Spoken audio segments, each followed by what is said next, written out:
The Federal Aviation Administration is now operating under its second extension. Like too many important issues, we just keep patching up the system. Last year, the Senate worked together to pass a 5-year transportation bill, finally. After over 30 patches of our national transportation program, both parties came together to pass the first long-term bill in over 10 years. This was an important step for the nation and for my state of Illinois. Fixing and maintaining our infrastructure involves planning, and planning includes certainty. If you don't know that you're going to be funded 6 months from now, it's very tough to plan a highway, a bridge, or how you're going to administer an airport. Now we have an opportunity to do the same for the Federal Aviation Administration. Senators Thune and Nelson, Republican and Democrat, put together a bipartisan bill that we're currently debating.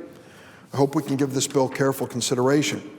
One of the items we should carefully consider is security at airports. Since 9/11, we have focused more and more on the security of airports.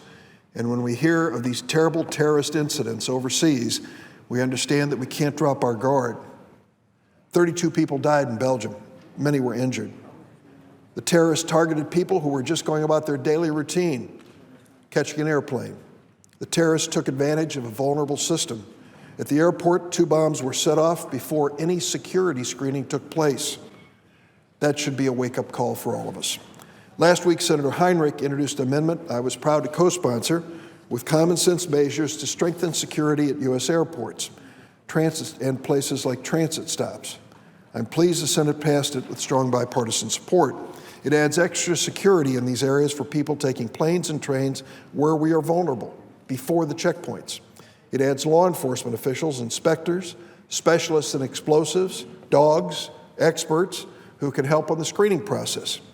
It gives more flexibility to our states and cities like Chicago, which I'm honored to represent, to use their Homeland Security grant funding for better protecting these vulnerable areas, and more flexibility in spending their money. O'Hare is one of the busiest airports in the world, 77 billion passengers last year. Chicago is also host to many major national and global events with millions of travelers, and we have one of the busiest networks of commuters and travelers by transit. 1.6 million people ride Chicago's CTA every day, getting to work by bus or train. Nearly 300,000 passengers take Chicago's Metra commuter rail every day. We must ensure we're doing everything we can to keep them safe. Communities like Aurora, Illinois, that experienced its own threat not long ago will remember September of 2014. I'm filing an amendment, which I hope will be considered on this bill, to improve security at our air traffic control facilities after the experience we had back in 2014. There was a fire at the air traffic facility in Aurora. That center directs around 9,000 flights a day over 6 states, including, of course, the Chicago region.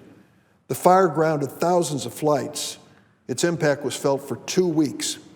It caused $5.3 million in damages to the facility, the traffic control facility, and hundreds of millions of dollars in economic impact. The air traffic controllers and local police and fire department did all they could do, but there turned out to be bigger issues at play here. This was a case of arson by an employee at the air traffic control facility. I went in and actually saw the damage that he did. Following the incident, I worked with the FAA, called on the Department of Transportation to investigate what happened, come up with recommendations on how to improve security.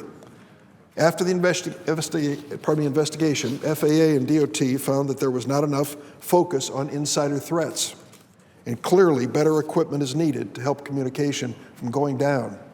Once again, we're dealing with an area that is not as secure as it should be. The amendment that I've offered to this bill builds on some of the recommendations. It requires the FAA to make a plan to work with law enforcement and other authorities in the event of an incident. It requires the FAA to develop guidelines for training and response to security threats and active shooter incidents, and to ensure that as the FAA makes investments in infrastructure and basic equipment, such as electrical systems and telecommunications, they think about resiliency and survivability. We learned those lessons the hard way in Chicago. I hope the Senate will take up my amendment so other airports, as well as Chicago, will be ready in the future. These events are reminders of the damage that can be done. We need to have, with a similar spirit of bipartisanship, a commitment to our security at our airports and around the United States.